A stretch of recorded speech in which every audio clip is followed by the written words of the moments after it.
बात उत्तर प्रदेश के एक छोटे से गांव की है। वहां राम सिंह नाम का एक सीधा सादा किसान रहता था। उसके पास अपनी छोटी सी जमीन थी, एक बैल था और झोपड़ी के आगे थोड़ा सा बगीचा। वह अपनी पत्नी राधा और दो बच्चों के साथ बसी हुई जिंदगी बसर कर रहा था। उस साल सर्दी ने अपना कहर ढाया हुआ था। आसमान से बर्फीली हवाएं चल रही थीं, मानो प्रकृति भी जम गई हो। राम सिंह ने खेत से लौटकर बैल को बांधा, खुद भी ठिठुर रहा था। शाम ढलते ही ठंड और बढ़ गई।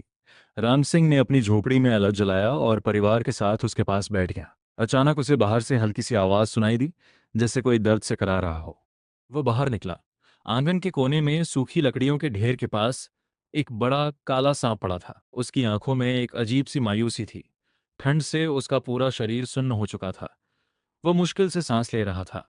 राम सिंह कांप उठा। उसका मन दो टुकड़ों में बट गया, एक तरफ डर और दूसरी तरफ दया। उसने सोचा, ये जहरीला सांप है, इसे अंदर ले गया तो पलटकर मुझे ही डस लेगा। लेकिन राधा उसके पास आई और बोली, राम सिंह, देख तो कैसे ठिठुर रहा है। भले ही जहर हो, पर ये भी तो एक जान है। आज रात अगर हमने इसे न चाहा तो ये मर जाएगा। राम सिंह ने गहरी सांस ली। उसने अपनी पुरानी टाट की बोरी निकाली, सांप को धीरे से उठाकर उसमें रखा और अलाव के पास ले आया। उसने सांप को बोरी से निकालकर गर्म राख के पास रख दिया। धीरे धीरे सांप में जान आने लगी। उसकी आंखें खुली, उसने राम सिंह की ओर देखा। एक अजीब एहसास था उस नजर में। भाग दो, सांप और परिवार। सांप अब पूरी तरह से हरकत में आ चुका था। राम सिंह ने सोचा, अब ये चला जाएगा। लेकिन सांप ने कोई हरकत नहीं की। वो अलाव के पास ही कुंडली मारकर बैठ गया, जैसे उसे पता हो कि यहीं उसकी जान बची है। बच्चे डर के मारे दूर बैठ गए। लेकिन राधा ने उन्हें समझाया, डरो मत, जिसने दया दिखाई उसे संकट नहीं आता। रात बीती, सांप सुबह तक वहीं रहा। जब सूरज निकला तो राम सिंह ने धीरे से डंडे से इशारा किया, अब जा। सांप ने एक बार मुंह फैलाया, मानो कह रहा हो शुक्रिया, फिर रेंगता हुआ बगीचे की ओर चला गया। राम सिंह ने राहत की सांस ली। भाग 3, सांप का अद्भुत व्यवहार। कुछ दिनों बाद राम सिंह खेत में काम कर रहा था। उसने देखा कि सांप बगीचे के कोने में अमरूद के पेड़ के नीचे रहने लगा है। पहले राम सिंह को डर लगता था, लेकिन जब सांप ने कभी कोई हिंसक हरकत नहीं की तो उसने उसे वहां रहने दिया। एक दिन की बात है। रात को चोर आ गए। राम सिंह गहरी नींद में था। तभी अचानक उसे जोर की चीख सुनाई दी।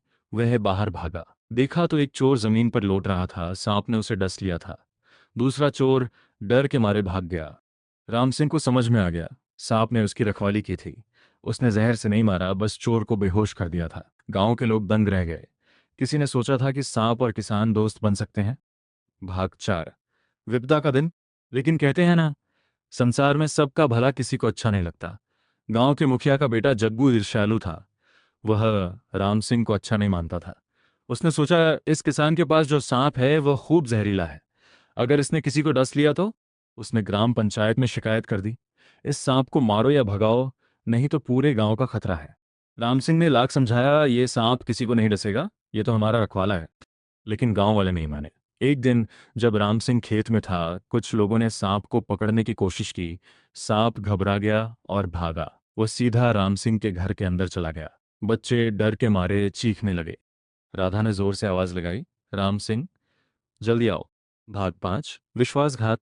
राम सिंह दौड़ता हुआ आया। उसने देखा, सांप कोने में दुबका हुआ था, फुंकार रहा था, लेकिन किसी को छू नहीं रहा था। गांव के कुछ युवक डंडे लेकर खड़े थे। राम सिंह ने सबको रोका, रुको, पहले मैं उसे बाहर निकालता हूँ। उसने धीरे से एक टोकरा और एक लंबी छड़ी ली। धीरे धीरे सांप को टुकड़े में डालने का प्रयास किया। सांप ने उसकी तरफ देखा। उसकी आंखों में भरोसा था, जैसे वह कह रहा हो, तू मेरा दोस्त है। राम सिंह ने सांप को टोकरे में डाल दिया।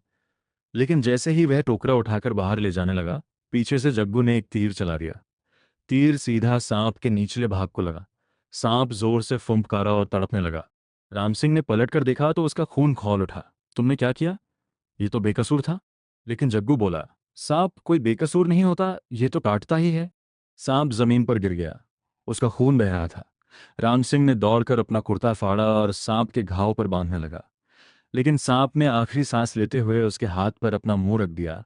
डसा नहीं, बस एक बार अपने जहरे दांतों को हल्का सा छुआ, मानो कह रहा हो, तूने भरोसा किया, मैं तुझे धोखा नहीं दूंगा। और फिर सांप ने दम तोड़ दिया। भाग 6, दंड और सीख। राम सिंह सिसकने लगा। उसने जमीन पर बैठकर सांप को गोद में उठा लिया। गांव के बुजुर्ग चुपचाप देखते रहे। उस दिन के बाद से राम सिंह ने कसम खाई, मैं कभी भी किसी जानवर को सिर्फ इसलिए नहीं मारूंगा कि वह जहरीला है। दुनिया में असली जहर इंसानों के दिलों में होता है। गांव वालों को अपनी गलती का एहसास हुआ। जग्गू को पंचायत ने फटकारा और गांव से बाहर निकाल दिया। राम सिंह ने उसी अमरूद के पेड़ के नीचे सांप की एक छोटी सी समाधि बना दी। हर साल उस दिन वो दिया जलाता है और अपने बच्चों को कहानी सुनाता है। बेटा, दया करना पाप नहीं, पुण्य है। लेकिन इस दुनिया में हर किसी की नज़र एक जैसी नहीं होती। फिर भी भरोसा और प्रेम ही संसार को बचा सकता है। कहानी समाप्त।